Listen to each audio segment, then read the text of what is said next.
You're the middle kid? Hell no, I'm a baby. You're the baby? Yep. Can I put this up a little? Are you? Or am I Are good you here? the firstborn? Yeah. Yeah. Come on. Yeah, I'm you only can friends have- with I'm only friends with a couple of firstborns in my life. I'm a middle kid. Can you tell? Yes. Yeah.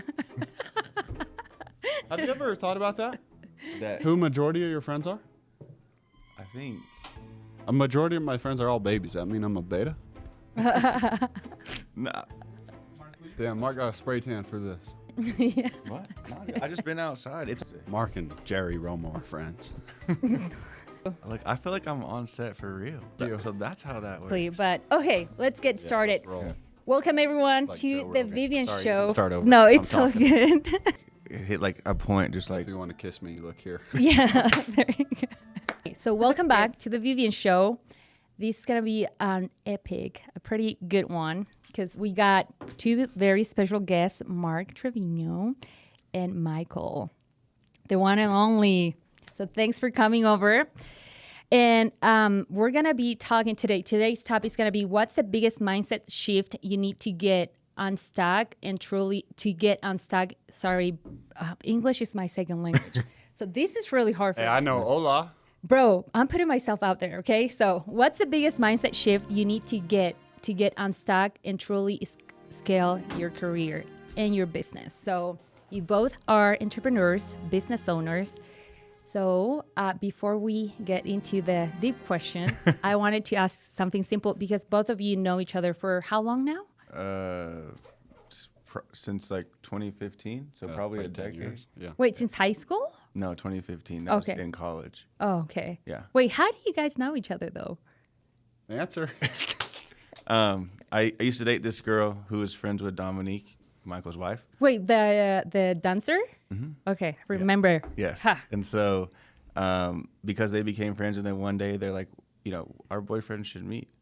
And we met each other that first day, and we've literally been rocking. I was like really great friends ever since. Like we just started talking sports. Like that was the kind of the glue, so to speak. And then, got a chance to like see each other in different business. Like I've got to see everything that he's grown. So and you taken were to. starting up when you got to know him.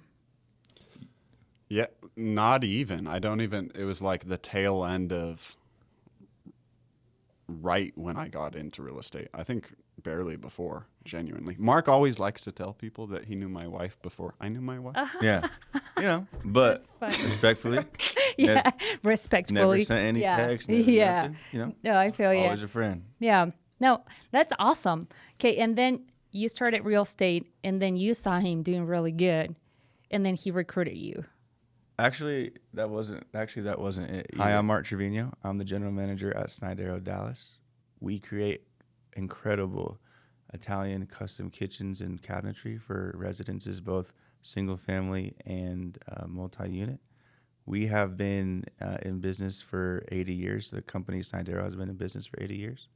And we are opening the biggest Snadeiro showroom in the world in the heart of Dallas, Texas, in the Dallas Design District. With over 400 points of sale, we can reach you kind of wherever you need us to be. And we are so excited to introduce Snadeiro to the Dallas community. You can reach us at www.snadeirodallas.com. Our Instagram and Facebook is Snadeiro Dallas, at Snadeiro Dallas. And if you need to reach me, number is 214-471-0476. At the end of the day, like we want to be part of very special projects. And if you have one that you think we should take a look at, please reach out to us and let's collaborate. Let's create either. Well, I saw him doing very good, so that part was true. But I was, in the professional world, you kind of start to feel and get a sense of like where your skill set is. Mm-hmm. And the thing that I was doing was for an amazing company, but it wasn't like what my talents are. Like everyone is given talents, in my opinion, but that wasn't like what I wanted to do, and that wasn't where my talent was. And I said like on the kind of the last farewell that I gave when I left the Perry Group, that Michael was like one of those people that like pushed me to like go pursue that. Mm-hmm. And like he recognized the talent before I did. I didn't know. I was feeling something, but I didn't know like what it was. Mm-hmm. And this guy literally bought my real estate school for me. I didn't We were know in that. we were in Dom's parents' house Wow. in the backyard. He bought it for. He literally asked me what my email was, and then said, "Check your email. I just sent you that." I never in my life thought I was like going into real estate.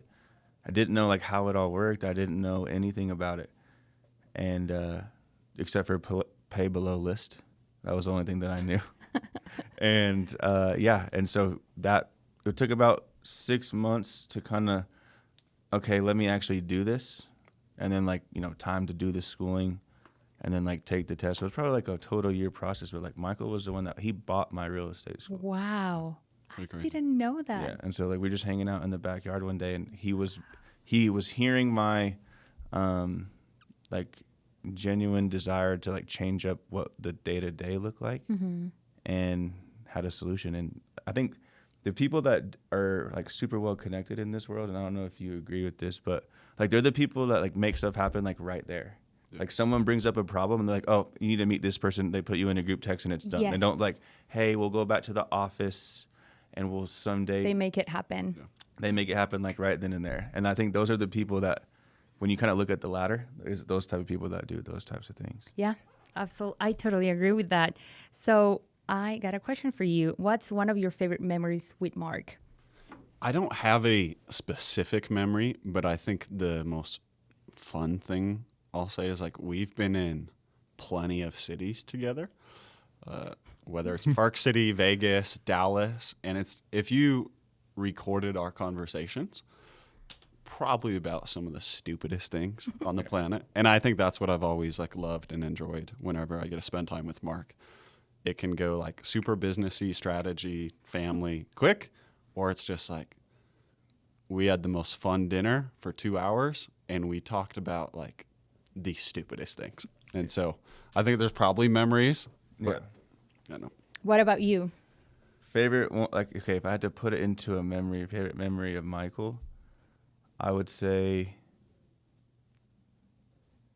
when I was first getting into real estate, you're not always super busy because you should be, but like you're not. But we used to go play basketball together. And if you're doing anything with Michael, it has to be competitive. And the amount of food that I've owed him from games that I've lost, unfortunately, is not ideal. But we used to play. Where was that at? I think like City Creek. We'd go. Yeah, to we go to elementary City. Yeah, we school go to sometimes. City Creek, and like we just play 1-on-1, and like we would just talk about sports. We would talk about life. We'd talk about what was going on at the time. But like it would just be sometimes just be us two in the gym playing for sushi, playing for $10, paying for $20, double or nothing. Like he was, but that's kind of how you know you got like a good friend you can do that with. That's pretty awesome. You don't find that kind of friendships everywhere. It's just, it's pretty cool. So I'm going to throw you guys some questions because this audience is all about entrepreneurship sales. And we got a lot of people that they're business owners, they want to scale their business, or they already are there and they also want to come to the show. And we have a lot of people wanting to join real estate teams who are like they're solo agents and they want something else. So this is for Michael. What's the hard truth about sales and entrepreneurship, and what's something that most people don't want to hear when you own a business? And I want to hear your answer on this too. For me, it's just chaos. And I think from the perspective of like, you see it on social media or you see the people on TV and it looks like they have it made. And like, I'm not taking a cheesy answer, but it is for probably 5 straight years, I craved the day that I was going to be able to look at my phone and not get an emergency text or alarming text. And so I think that is just the problem that comes with entrepreneurship. And that's why I don't think everyone's cut out for it. So if you have the ability to deal with chaos to where like, I don't even label, like I had a insanely crazy week. Like we had some super emotional, hard things with Perry Group. And it's just like, if that is chaos in your mind, this isn't your business. Like that has just become the norm. And I think we understand how to deal with stress better than most. But for a while, it was just like, will I ever get a break? And I was just like, I'm at dinner. Like, all right, I'll deal with this when I deal with it. Yeah.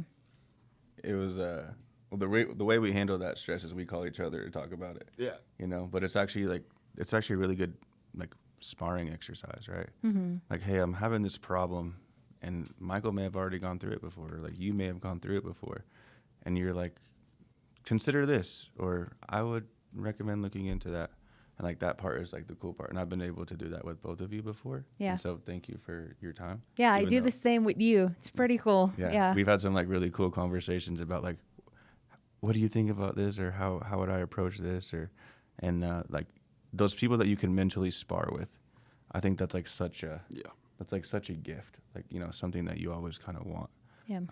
I think and that's such a, like, I just had this conversation probably 20 minutes ago with like an offer from a professional athlete, and I made one call to a guy named Jeff Kelter, like huge real estate mogul. I'm tripping until I call him, and like 2 minutes later, it's like, oh, like I have that answer. Yeah. Move forward. So I couldn't agree with that more. Yeah, it's pretty awesome. So you have done a lot of different things in your 20s, and now you're entering into something new, which is pretty exciting. Mm-hmm. You have a pretty cool entrepreneurship. How do I call these? Kind of like you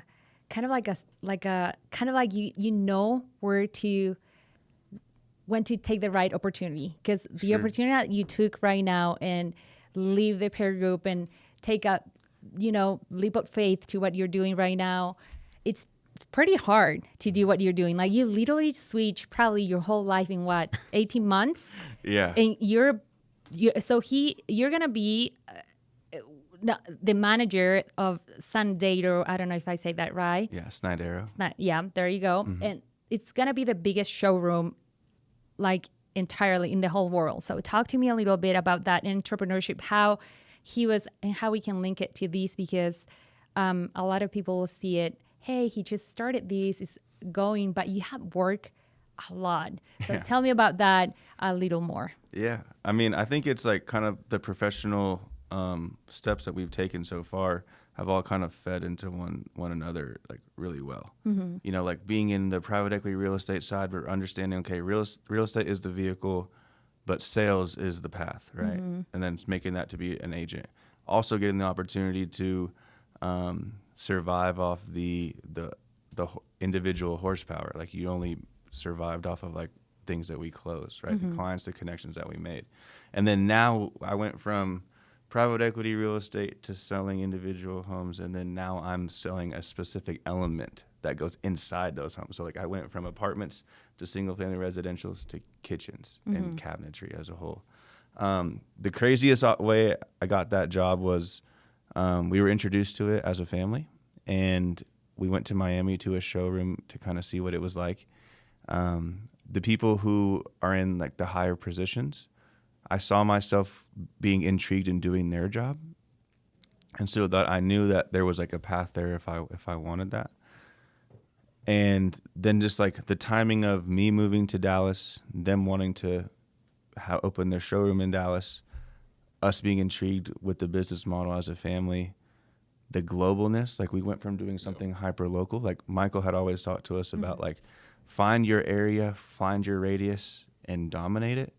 So I went from trying to like be this close to now, you know, we're speaking with people from all over the world at times. And so that part is just insane. And like the different personalities and everything that comes together to like make that engine work. But the coolest part about the whole thing was I got the opportunity to go to Salone, which is in Milan, mm-hmm. which is an incredible design show that they host there every year. It's like 300,000 people go there. It's insane. That's insane. And it was myself and basically two partners from Snadeiro America, the president and another partner of the multi-unit division. And we had 5,000 to 10,000 people in our showroom a day. Wow. And giving individual tours besides that. And so there was only us three from the Americas. Wow. And so for the first day, because there's people from all over the world. And so the first day I just listened to pitches. Like I just listened to the pitches. And then day two, one of the hostesses comes up to me and says, "Hey, are you ready?" And I literally was like, ready for what? She said, "We need you to speak to these people. Like, there's a long line, and like we have to keep going." And I was like, well, I've made a living up to this point in my life talking about stuff that I don't know a lot about and trying to sound like an expert. So I had my notes from the day before, all the little things that I could see. I was absorbing the questions from the day before. And like for the next 6 days, I sold and educated people about those. I got the attention of people at Snadeiro, Italy, who advocated for me. And then they offered me the opportunity to be the general manager of our showroom, which ends up being the largest Snadeiro showroom in the world. Did you ever had a clue hey, this is going to be my life now? No.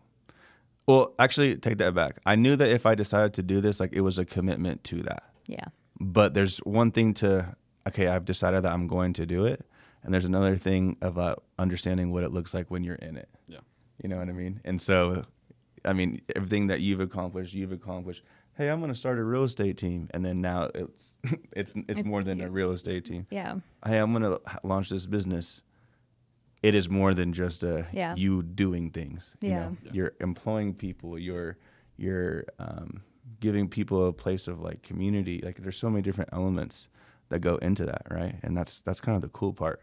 And so it was different elements of entrepreneurship, kind of when it was just for me, and then now it's kind of leading people with me, breaking into an industry, learning the nuances of that job, and kind of doing as many roles as possible to have a feel for, as you add people to the team, what you need them to do. Mm-hmm. Yeah, that's pretty awesome. So, question for both of you: what's something you wish you would have believed early in your career?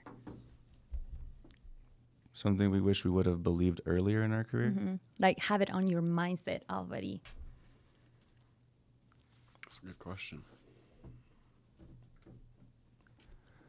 I'll take that answer first. So I think for me, I don't know if it's age or maybe the line of work. I don't think being a residential real estate agent is a high respected line of work. Yeah. And I relate it to Mark. Came from Bridge, private equity company. I don't know anything more about that, but you tell someone that and it's whoa. What do you do? I want to know more. Mm-hmm. You tell someone you're a real estate agent, and it's oh, cool, I know 40 of you. Yeah. And so, can you get me a discount? Yeah. And so I think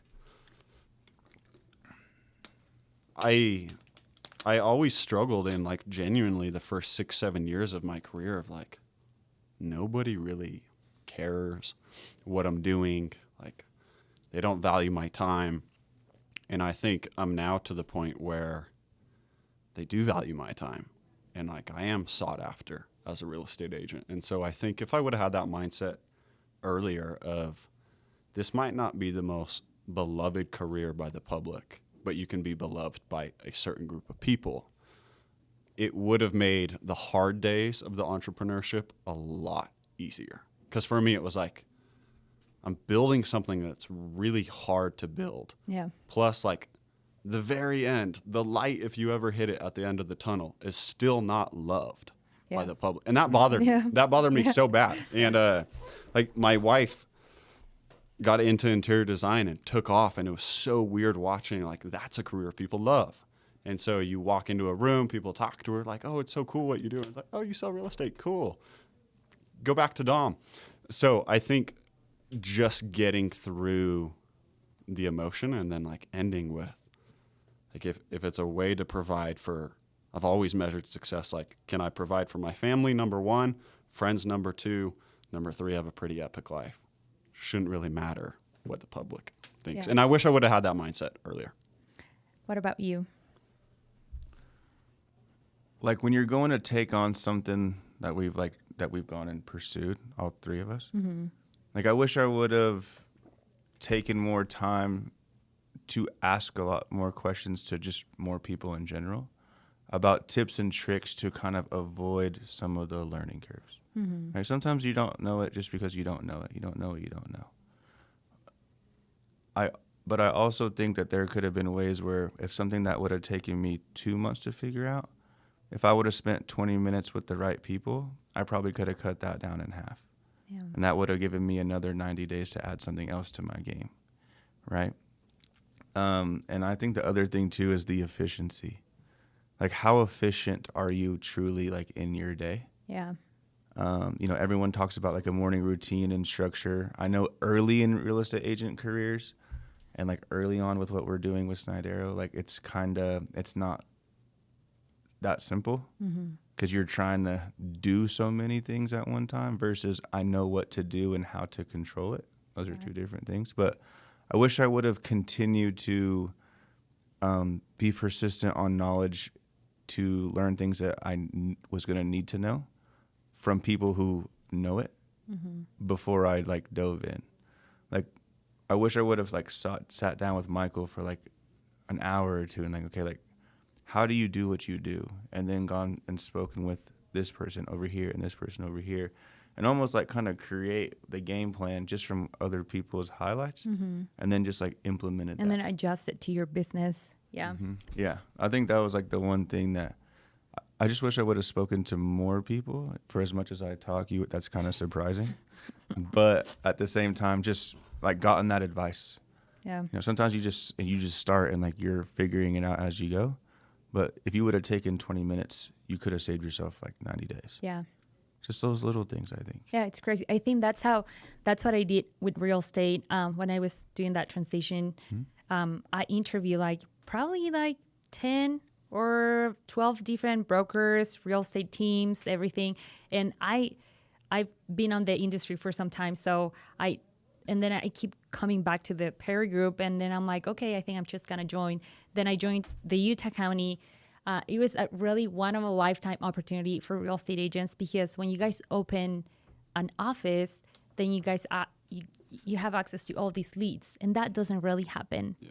It's not something that any team will do that to a brand new agent. You know, like, it's not, okay, you got all these leads, go work them out. It's like a 90-day window period. Yeah. And I don't know, we were like 8 agents in there on that office. You actually went there once. We were like, there was no one in there. And I'm like, well, I'm just going to go. I used to talk to you all the time.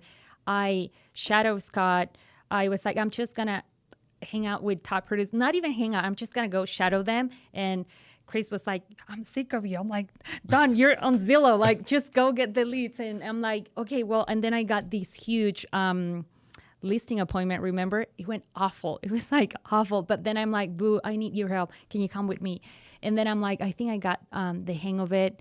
The more I think if you're really selective with the people that you surround yourself and you don't waste your time, I think that helps a lot to boost your business too. So yeah, that was pretty awesome. I mean, I love it. So is there anything that you wanted to add to that question?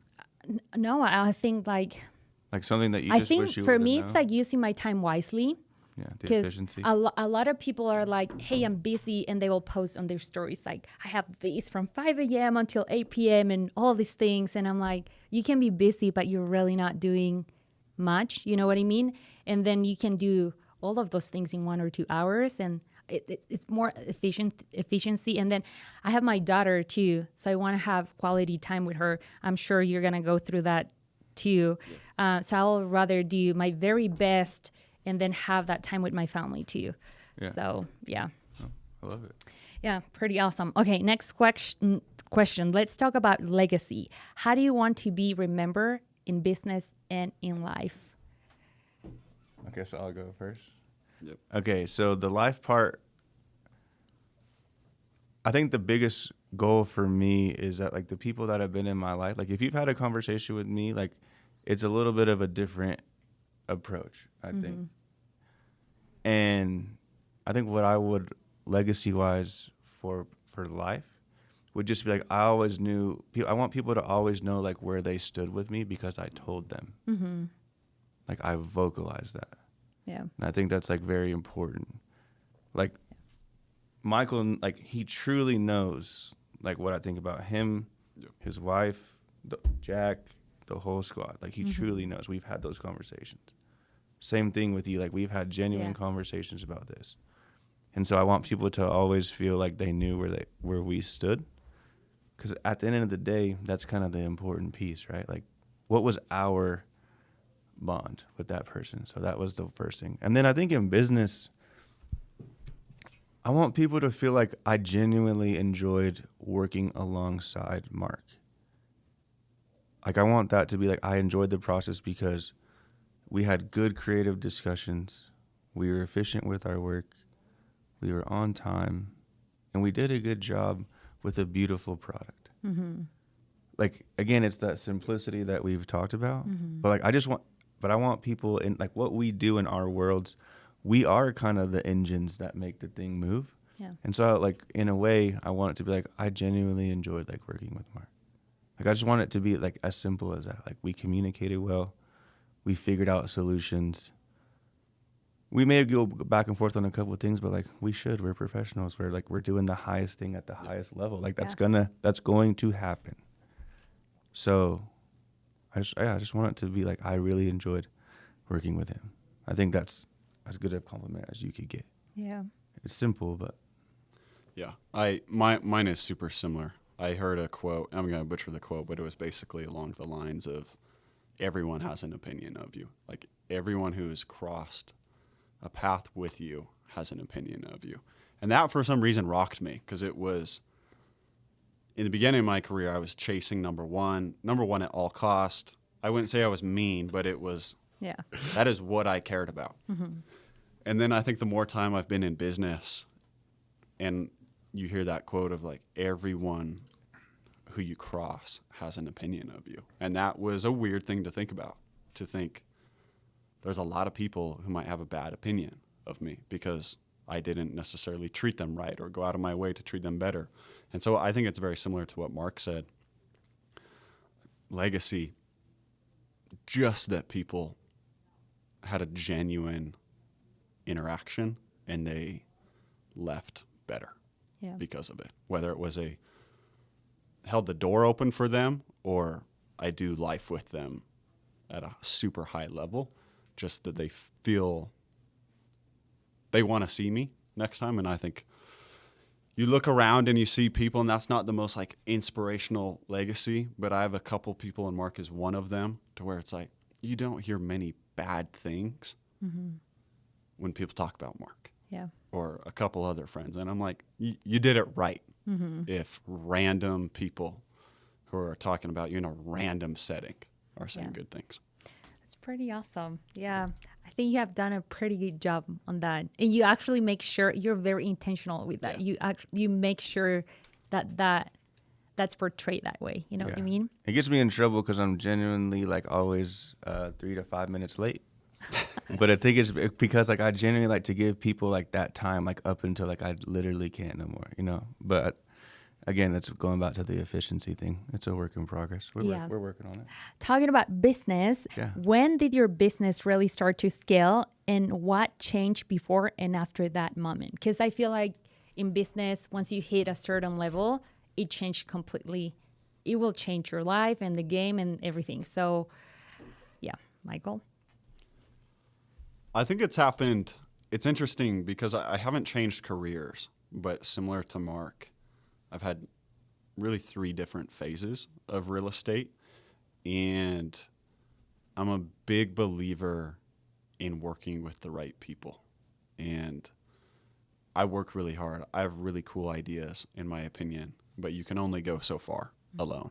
And I think I can look back to when we hired Drew at the Perry Group, or when I got involved with the Kelters doing flips, or when I started working with Haley. Like, there's so many different things, but I would give credit to, if you find someone who you can work with, and either at an assistant level or partner level, that's where I think things really change for me. Because I've always been a risk taker. It's been full throttle for 9.5 years, and that's never changed. Mm-hmm. But the one thing that has changed, it's always in hindsight after you hire or work with that person. Mm-hmm. It's like, wow, you can give them a lot of credit from getting them to A to Z. Yeah. So we're scaling the Snadeiro business now. So I'm still in the thick of that. But on the real estate side of things, it was like weird, like almost like when I let go, like stop trying to control every piece of it and like be ahead of everything because you were trying to chase that efficiency. Like when I let go and just be like understood the game better. Sometimes it just takes time to understand the game. Yeah.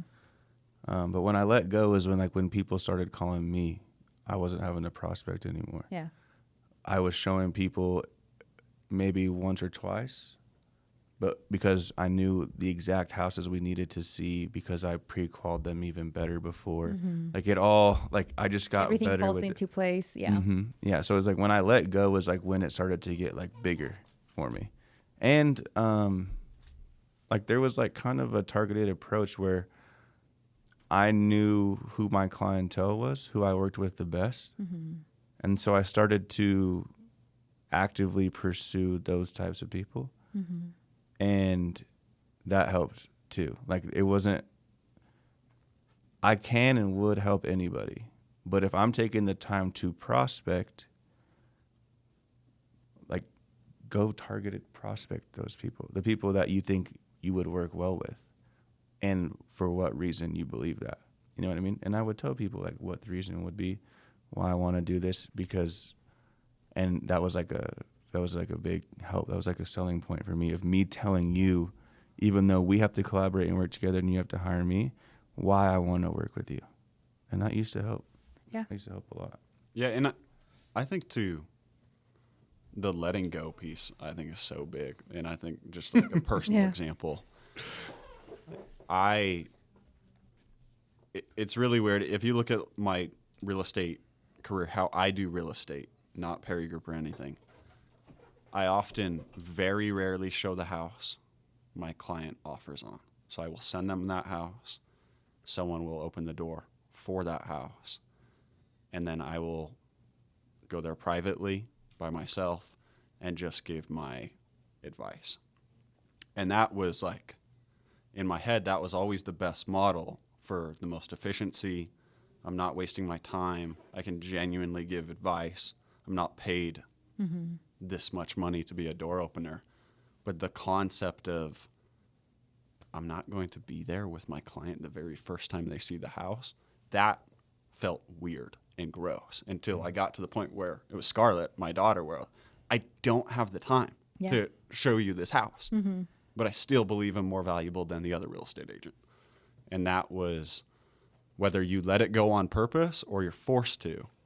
I think that's a really big thing that allows or that stops entrepreneurs from doing things or scaling things because they're scared of what their client will think and they will never, ever test it. Yeah. They will actually respect you even more, I think, when you switch that mindset. Like, what are they going to think if I'm not there? I have some, because I also do deals in Vegas, and I have done probably more than less volume, like less deals there, but like bigger scale.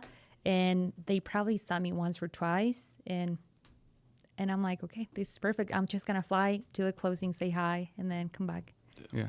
So for your business, how do you think that's gonna look like to let go of certain things? Because being a business owner, when you're like there, it's completely different. And also like, when you own a business, there are so many highs and lows. We actually talk about this on team meeting all the time. Chris says, if you don't want to quit real estate 10 times in 1 week, you're not real. You know what I mean? Exactly. So, and I know you have had those times when you're like, you actually thought about coming back here. Yeah. Talk to me about that. So the letting go part, the first part of that question, I think it's like we're going to have to do certain things. Like what we do in our business is we bid, right? Instead of submitting offers, we receive and distribute bids. Like you're going to have to bid a ton of stuff, and you're going to, like after a while, like you'll kind of be able to get the feel of, to use a real estate example, when you're driving through, Harvard, Yale, like you are, Like if someone tells you the square footage of that house, you could probably put it within like 25 grand of like the value if they gave you some key factors. Like we're going to have to be, we as in myself and the team that we have are going to have to be pretty good to like know with limited information, like what range we're going to be in initially to start. And you're just going to have to continue to rep until you feel like you really have it there, right? You're going to just have to see it. Yeah. And being able to let go is like the feeling of letting other people, put the renderings together, doing all these different things. But before the bid goes out, just like putting your eyes on it real quick and say, okay, yeah, that makes sense. Send it. Yeah. Do we have as many good templates as physically possible? That way we know like what's being sent every time. I'm not having to like recheck it in like different format and where was this disclosure and is that there? So there's that part. I think that of like letting go is making sure that you've worked out your system 180 million thousand times to like really feel good about that. You know what I mean? Yeah. And then I think like wanting to come back and, I got off the plane on Wednesday, literally on the golf course, laptop open. Networking, but like actually needing to get stuff done. And I'm like, there was a couple different moments like where I'm sitting there pausing and I'm like I really miss what like that life looks like. It's not a diss to my current life.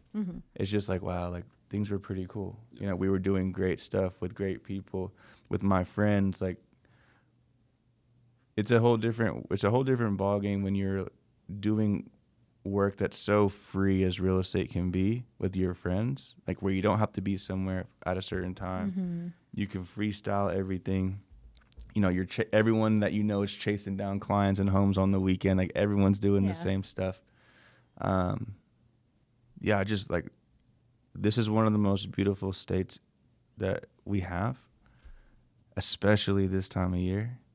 And like every single time I come, like I do want to move back. I was telling someone the other day, I said like I will live in Utah for extended periods of time. Let's open a showroom here. I'm kidding. Let's do it. We might. If I give you an idea, you're gonna be like, she's gonna send me the plans. Salt Lake City, Snadeiro. Yeah. So here's what we can do. But yeah, I don't know. I love it here. But the people are amazing, and like aesthetically, it's so pleasing just to be outside. Yeah, it's awesome. Can you take us back to a time in your career when you felt stuck, and what helped you break through that moment? I've probably said something funny. That's a good question. Stuck. I got one if you... Yeah, go first. Do you mind? Go for it. Whenever you're feeling stuck, like sometimes like take a 5-minute break. Just like step away for just a moment.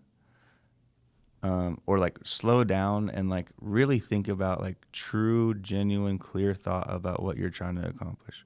Like write some stuff down real quick, a couple ideas, pick one, try it, and go. Like I think sometimes people get stuck, and then they go in a circle about talking to themselves about how they hate that they're stuck. And before you know it, they spent 45 minutes like just being upset that they're stuck versus step away for 5, come back, clear mind, relook at it again, create a couple ideas, and try it. Like so I think people just start communicating that they're stuck. And then they get burnout and they're like, okay, that's it. I'm going to quit. Yeah. Yeah. Yeah. For me, I have 2 examples. One, I would say I'm currently stuck in one of the businesses I do, and I'll get to that. But I think the first example that was crystal clear was the Perry Group was that team who doubled or tripled our business every year. I mean, it was a rocket. And I think it was 22 to 23. We closed 865 homes, which is an insane amount in 2022. Yeah. And then in 2023, we were the top team in the country at Real, one of the top 50 teams in the country, and we closed 760 homes. And that was a really weird time being praised by the public but you knew like something was off. That your numbers were down. Yeah. And so it was a weird feeling of you have to be grateful what you're doing. Like, that is giant what we did, but at the same time, you need to innovate a little bit if you want that number to change. And that was the first time in 6 years of real estate to where, like, I think I've been relatively lucky. And a lot of it's hard work, but I think a lot of it I've just been like blessed. Real estate worked for me from the beginning. And that was the first time in 6 years where I was like, I can't look at a problem. I don't even know where to start. And so it was just kind of what Mark talked about, like, all right, realize you have a problem. We had no idea what the problem was, and then address the problem. And then I think it just happened to me with house flipping again, to where, again, we were like 4 years, my wife and I have, y'all don't miss. It's $1 million profit. The worst profit was 80,000. Like, it just was incredible. And then we had a couple where it was like, all right, we don't walk on water. Mm-hmm. We don't know what to change. You just sit back and think and like talk to people for a couple months. And it's like Mark said earlier in this podcast, it's the first time I've ever called another flipper or someone like that and said like, hey, what's your opinion? And so I think now just like humbling yourself and saying, like, maybe we weren't perfect. And there are, like, Spencer Ford, who's on the Perry Group, absolutely smashed it at the same time we did a flip where we didn't. I'm talking to him so much on what he thinks right now. Yeah, it's pretty awesome. And then when you talk to these kind of people, then you realize, hey, they're pretty awesome too. Like, they have so much insight, and then you're like, why didn't I talk to them before? It's pretty cool. It's amazing how much people like want to help you. Yeah. And sometimes it's just like, in your mind. Yeah. Shouldn't ask, or like, what if they don't say yes? And I'm like, I have asked actually probably on the top producer, on the president clubs right now, I've reached probably to each one of them, and only one or two haven't answered. And I know they're pretty busy, so I don't even that's totally fine. But everyone is willing to help. Everyone is like, it's rare when they don't answer something. It's pretty cool. I mean, as people, all three of us have been people that people have come to for advice. And like, that's the coolest feeling in the world, is like someone says, hey, what's your opinion? Like, that's like the biggest compliment someone can give you. It's pretty awesome. Like, it's a good feeling. Like, it's okay to be the person on the other side asking for it. Yeah, and I think it's so important if you're going to ask for advice, that person needs to be explicitly trusted. Yeah. And like, I'm genuinely so excited for the next high-end property we do. I don't know if we'll do one anytime soon, but to call Mark, because Mark has now been in more high-end homes than I have been. Mm-hmm. And I think it's just letting relationships evolve. And if I make that call, there's zero agenda from Mark. It's, hey, you're doing these crazy homes. I want to see what you're doing. I call Spencer. We're not competing. There's like, I want you to make a ton of money. I want to make a ton of money. There's plenty for everyone. It's pretty awesome. That's a pretty awesome feeling. Let's talk about growing fast, because you guys are growing and you're growing fast. You're growing fast too. I mean, the peer group is like, how many agents are we right now? It's like 240. How do you feel about that? It's like we're growing. Like, we open offices back and forward on different places in Utah, and it's crazy. And you're opening up one of the biggest showrooms. So you both are scaling super fast. How does that make you feel? And how do you cope with that feeling of like, okay, I'm going to pass. Am I going to crash anywhere? You know what I mean? Yeah. Going fast, some people like do really, really well in it. I think there's times where I do well, and sometimes where I'm like, whew, there's a lot going on. I think is the question like the best way to deal with when it gets fast? Is that the question? Mm-hmm. I think it goes a little bit to what I said earlier about the thinking part, but like, understand if there's a problem, an objective that you're trying to cross. Like, okay, first thing is that first hurdle and accomplishing that. But then, like, what's the other, like, two or three things that's going to come from crossing that hurdle? And, like, is there anything that I need to be aware of before I do this step that will have been important for the next one? So it's like you're always kind of looking that second step ahead, you know? It's like like for cabinetry, right? Like you may have all this stuff set up and then it's like, oh, there was a light that was missing. Well, the only way for us to do that is to take them down, because it's like in the one spot where you can't just throw it in. Yeah. You know, that's not what we do. Like everything is like cut, manufactured, and perfect size for that specific thing.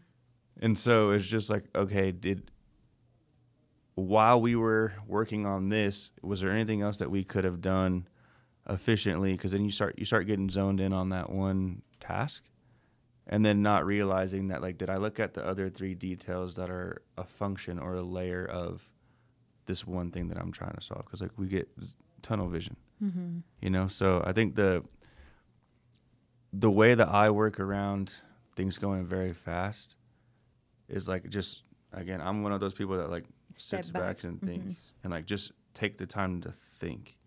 Okay, if we do this, is there anything else I'm going to need on steps 2, 3, and 4? But we make sure that we've thought about that before we made the first one. You know what I mean? That's what, when it starts to go fast. Okay, like, what are all the, like, think of every detail I could possibly can. Are all these accounted for in some form or fashion? Yes. Okay, we move forward then. What about you? What's the question again? We're growing super fast, obviously, as a team. How does that make you feel? And how do you even, like, keep everything together, you know? Yeah, it's uneasiness is the genuine opinion of how I feel right now with how quickly we're scaling. And I think I'll just, like, give an example. I think it was 60 Minutes that I was watching a year ago. And Elon Musk is widely known as definitely not the most beloved CEO, but across the board, most people who've ever interacted with him would probably say he's the most effective CEO on the planet. And I think what they credit that is, like, insane level of involvement. And I think when you get levels of uneasiness or it feels uncomfortable, I think that rarely comes from, like, you're deep in the business, it just feels chaos. I think you've probably taken your personal, like me, I've taken my foot off the gas pedal, I've pulled away a little bit, and so it feels uneasy. And I just go back to, like, the Elon Musk analogy. Like, if you want to feel comfort in the chaos of the mission that you're doing, really the only way to feel calm about that is to truly understand what's happening. And I think then you can hedge your bets in the future. And so I think that's just always a really good example. And I'll live with the life cycle of it will get hard before it gets easy, or it's easy and it will get hard again. And I think just accepting both and being fine is a really good mindset. That's how entrepreneurship is. It's kind of like that, Because it's portrayed to us, it will be hard before it gets easy, and it doesn't end there. It's just like life. Life is really cool. Life is really epic, and then life's gonna be really hard one day. Yeah. And I think just I've been slapped in the face. I'll mention one time in the Perry group. I think it was 2022 when we had 10 agents, and we're only like 70 agents deep. We had 10 agents leave in a 24-hour period, and I got to the point where we were past the hard. It got easy, and then boom, and 10% of your company leaves.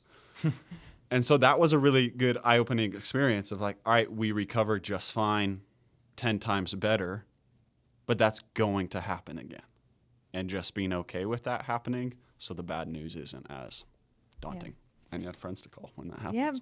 Yeah. Having a good network around you, it's very important. Okay, but I have to know, as someone who's accomplished the things that you have, how do you look at that, like, when it goes fast? Very fast. So I think letting go Honestly, I think that's that's a good answer. So before I sold my marketing agency, when you're getting kind of like audited and everything, you cannot do anything. And I'm like, okay, now I have to see if what I put in there it's actually worth what I'm thinking is worth. You know what I mean? So that's when I just let that go, and the company just went up and up, and I'm like, okay, I think it's going good. So for me, it was like I'm growing really fast. I was like trying to figure it out. How many people am I gonna hire? What are gonna be my systems, and how am I gonna do these? And also I had my other job, and then I'm like, okay, I think it's time to let it go and just go for it and just take the risk, because I don't think there's ever a good time to start a business. Yeah. There's never the perfect time. You just have to go for it. And then on the back of my mind, I cannot leave knowing, hey, what if I did it, but then I'm never gonna know. I can't. I need to try my best, and then if it's horrible, then at least I know. But it can go the other way around. So for me, that's just trying to let go. And as you say, like when I'm trying to control everything, you just go and slam yourself against the wall all the time. Yeah. But as soon as you let go, you're like, okay, I gotta trust the people that you hire, your team, and all of that. And as soon as you let go, you're like, okay. And if that doesn't work, then I'm like, okay, well, then I'm not the best leader. Then I need to switch something, or the culture or something like that. But then also, then you see your fruits, and you're like, okay, I think I'm not doing that bad as I thought. Yeah. And business owners are very self-critical. Like they're very hard on this. Like a lot of people that I have talked to that they own a business, they're like their biggest, I don't know how to put it, but we all want everything to go perfect. And that's kind of like the common thing, right? And a lot of people, I will say, like a lot of business owners, they will start a business and they will never finish it because it gets really hard. You go to this certain level on your business, and then if you just push a little forward and you feel like you get comfortable on feeling uncomfortable, then that's when you just let go, and then everything goes smoothly. So yeah. It's crazy. Like we are a little bit of victims of the things that we've accomplished, right? Because sometimes we have moved mountains and like made stuff happen, like on the fly quickly, and it was like frankly badass. And so when stuff like that, when it starts to get fast, like sometimes, and you don't have the ability to do that, it gets like frustrating, right? Because because a lot of the time when it goes fast, like like what the solution is, like what it looks like, but it doesn't always like. Some things like legitimately take time. Yeah. But like even though like it's very clear on like what you need to do, but you still have to like wade through the water to get to the other side, right? So we're a little bit of victims, in my opinion, of like things that we've accomplished because we have moved mountains before. Like we have made things happen this way. And the other part too, which is crazy, like listening to both of y'all's answers, it's almost like if you just tell yourself in like 30 minutes, like this is over, like. Yeah. Like I'm gonna have to make this call right now. I have no idea how this is gonna go, good, bad, or indifferent. But like in 6 minutes, like everything will be different because we will have communicated it, which will be a weight off our shoulders. We'll have a potential solution from the other side.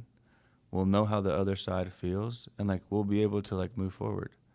But I sometimes like with these deadlines or something that we deal with sometimes, it's like. Even if it might be a Monday, it's like by Wednesday at noon, this will be done. How it will play out, again, I've let go of trying to completely control that. But I know by Wednesday at noon, like good, bad, or indifferent, it will be done. Yeah. And we're still and guess what? At 12:01, we're still gonna have stuff to do. Yeah. So it's just like real interesting. Like problems are problems. They're going to happen. If you have a problem with change, you're probably not mentally putting yourself in the best spot. You have to be able to roll with, I had this idea in my head, this was my plan, and it didn't go that way for whatever reason. Okay.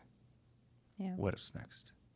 I think I love what you said about time. And something so similar is like in relationships, the classic is like time heals all wounds. Time really does solve a lot of problems in business that the wading in the water, what Mark said, like sometimes your answer to your solution is just let it play out. And it is so hard because the three of us, like, we've moved mountains, just like Mark said. Yeah. There's very few things that, like, and this isn't, like, I can control a lot of things in my life. And so you have that mindset. And then there's a couple things I can't control. And those that time can, and just seeing it out. And I think that's a really weird perspective to just sit and think with, like, sometimes you aren't the right guy. Like, it doesn't mean anybody else is. Yeah. But, like, just see it play out. Now you are a parent. Yeah. First of all, congrats. Thank you. Children are a blessing. You're probably going to be a parent sometime in the next 5 years. Yeah. But We can put a that 5-year 10 months? 10 months, but that's going to change. 5 months, I'm kidding. But that's going to change. Surprise. That changes your life. What's the before and after, and how do you see life now that you are a dad? Yeah, it's funny. I take pride in working really hard, but I don't take pride in being a workaholic. And before Scarlett was born, it's weird looking back. I was the definition of a workaholic. I worked so much. And then when she was born, in the first 2 weeks, I was like I took the first week off, and then I went back to work, and I was working. And now it's just like, I really had another slap in the face moment at 2 weeks of, like, not even the cheesy, I want to know my daughter. Like, my daughter is going to love me, whether I'm here 20 hours or 80 hours. But, like, the amount of stupid little things I did that I didn't think I ever did. Like, I prided myself on being efficient, but it's really, I probably only have maybe 30, 40 hours a week to work if I want to be present at home and do what I want to do at a high level. And that's a really weird perspective of, I really could outwork my problems for 9 years in real estate. It was like, if I need to stay up till 2 a.m. and work and then wake up at 5 and be sleep deprived, I could do it again. But it's like, you can't do that now. You literally don't have the time. It does. It changed your life. Kids, they're a blessing, but they also make you see life with different lenses. Yeah, and I was talking to my brother about that yesterday, of where it's like, I always rolled my eyes at people who said they don't have the time, and I still do, because I kind of feel like it's like, oh, my kid ruined my life, I don't have the time. It's like, no, I don't want to have the time. I want to hang out with my kid, and I want to get the stuff done that needs to be done. But that's been a really weird, like, you feel the guilt scrolling on Instagram of, like, you need to be working because in 10 minutes you have a crying baby. And you got a task list of things to do. Yeah. And, like, I'm not adding to the parent conversation necessarily, but time, right, was the theme of, like, that answer. And I don't know, tell me if y'all agree, like, it is crazy as we're getting older, right? Like, what an hour of somebody's time really means. Yeah. Like if you really think about it, because, like, none of us, fortunately, thank you, like, don't got nothing going on. Yeah. Because there's, the professional people that we need to speak to, the people in our life, just on the personal side we need to speak to, time for yourself, mental, like, all that takes time. Like, and so it is really crazy to understand what an hour of someone's time is like on a Wednesday at 11. Yep. Yeah. Like what? You know what I mean? And so when you make sure you're telling people, like, hey, that was awesome. Thank you so much for your time. Like, that's like a big, big deal. Just like, wow, like, that was cool. I just think it's just what the value of, like, an hour of someone's time, like, what it really means. Yep. Like, I think that's one of those things that as you're older, I feel like you kind of, it's like, I get it now. Yeah. But you only kind of have to get there to understand. Do you understand that? Yeah. Totally. Last question before we go. What advice will you give to someone who wants to start a business or join real estate? Yeah, this is single-handedly the best advice, and you both have probably heard me say it, that I've ever been given, and I will constantly repeat this. When I got into real estate, a woman named Lee Stern, who is unbelievable, like legacy real estate agent in Salt Lake City, literally pulled me by the shirt and said, I was dating my wife at the time, and she said, you should go home and break up with your girlfriend. And I said, yeah, I'm not doing that. Like, what's your next advice? But the whole point was the message of, for the next 6 months, your life is going to be hard. And all you're going to do is work, work, work, work. And let the people know who love you that one day it's not going to look like that. But in this short period and season, it will. And everyone who applies that logic is successful in the beginning of like, I just need to work my way out of the problems in the beginning. And then everyone who treats this and comes in with like work-life balance, I want more time, I'm an entrepreneur, I control my schedule. What does that mean? And it's like, I want to be my own boss. Yeah, I'm not going to rain on your parade, but like it's not going to work, and you're going to be really bad at it, or you're going to learn 6 months from now what it takes, and that might be too late. And so that's the best advice I've ever gotten of, like, you're going to roll through the trenches, and the amount of times I punched a wall, like I have a scar on my thumb of just like, this sucks, but you'll get through it. What about you, Mark? Yeah, I think it's not necessarily advice in business, but I think it applies. Like, I didn't hear it from I might say the quote a little bit differently than heard it, but how I remember and how I say it is like, always outline your life in pencil, not pen. You know, but the people that really make it are the people that have the courage to like use the eraser and like create a whole new path. Because some days, like in our lives, and I think like we have like really interesting stuff that comes across our desk where it's like, whoa, that's different. And so like, and it's like, but do I, you know, like, am I really about to like erase that line and like just start a whole new version right now? Am I willing to do that? And so it's like, always outline your life in pencil, not pen. And then, but you always have the courage to use the eraser. That's like, so good. There's 2 parts to that. Yeah. And I think the last thing is, everyone that we know talks about like, oh, it's about who you know. And it's an important, but if you take that statement and you rearrange a couple of the words, it's not necessarily about who you know, but it's about who knows you. And and as business owners, that means you have to tell people about what you got going on, the things that are going positive for you, advocate for yourself, ask people about them. Like, because if I know Michael or I know you, but you don't know where my value lies and how I could help you, you'll never call me. Yeah. You'll never ask.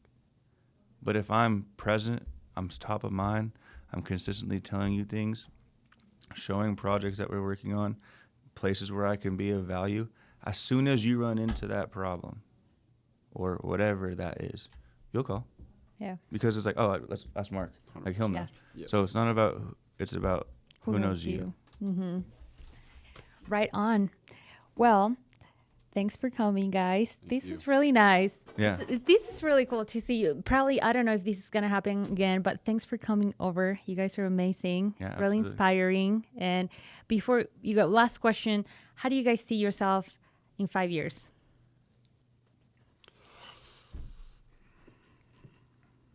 More kids? Yeah, definitely more kids. I think if you could have a dream life, I have a home in California or Arizona, and this is where it's changed a little bit. I thought I would be like a little more on the retired, but I'd get smacked in the face by life again if that happened. But I think just embracing what's coming, and then I'm so intrigued about the future with AI, and that's a completely different Different podcast. game. But Yeah. I think to go 5 years deep of the world of AI, It's crazy. I'm going 6 months right now. We actually had a Zoom meeting just about AI. It's nuts. Yeah. Probably the only thing I'm certain about is wife and kids, and hopefully a couple more. Yeah. What about you? You probably have a more certain answer than that. Yeah, I mean, like I definitely want to start adding that to the family aspect, like kind of creating it. Like I think I'm very excited for that. But I think from a professional standpoint, like 5 years from now, like we will have created some been a part of some like really incredible pieces of art that just happen to be homes. Like this whole world, like when you get into this different luxury space and all these different components that come together, like you're standing in these homes where you're like, whoa. It's a different game. And it started from a sheet of paper or an idea. Yeah. And all the trade partners, all the builders, the designers, the architects, the real estate agents, the landscapers, every plumbers, electricians, like how it's all in unison and uniform and how it all runs together. Like Snadeiro will have been a part of like some incredible projects, and I'm excited to see like the things that will come across our desk in 5 years, just from the calls that we get. I mean, y'all both have received calls just because of who y'all are. Mm-hmm. People want to collaborate with you, Yeah. and like I want that to be the same with us, which I believe it will be. I know it will be. Yeah, it will be. I'm sure it will be. Well, thanks for coming over. Yes, absolutely. Thank you. Till next time, guys. I'll see you. We got some pretty cool guests coming over on the next episode. So stay tuned, and I'll see you guys next week.